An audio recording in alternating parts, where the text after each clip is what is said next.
আসসালামু আলাইকুম ওরহমতুল্লাহি ওবরাকাতুহ। প্রিয় ভিউয়ার্স, আপনারা সবাই কেমন আছেন?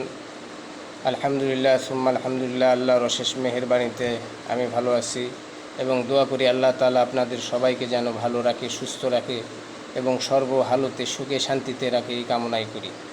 প্রিয় ভিউয়ার্স, আজকে একটি হাদিস নিয়ে আলোচনা করব।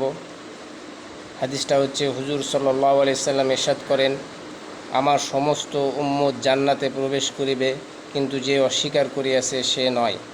সাহাবারা প্রশ্ন করেন, যে ব্যক্তি অস্বীকার করিয়াছে তাহার অর্থ কি? হুজুর সাল্লাল্লাহু আলাইহি সাল্লাম বলেন যে আমার পাবন্দি করিয়াছে সে বেহেশতে যাইবে, আর যে নাফরমানি করিয়াছে সেই অস্বীকারী।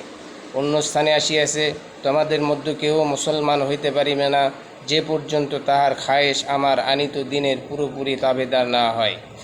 আশ্চর্যের বিষয়, যাহারা ইসলাম ও মুসলমানদের হিতাকাঙ্ক্ষী বলিয়া দাবিদার, হুজুর সাল্লাল্লাহু আলাইহি সাল্লামের সুন্নত হইতে বঞ্চিত বিদায় যদি তাহাদের সামনে বলা হয় যে ইহা সুন্নতের খেলাফ, তবে যেন তাহাদের প্রতি বর্ষা নিক্ষেপ করা হইল।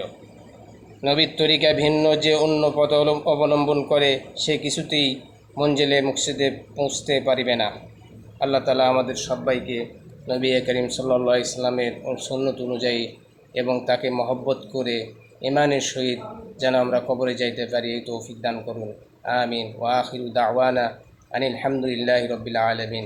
ভাই, পোস্টটা বেশি বেশি করে শেয়ার করি।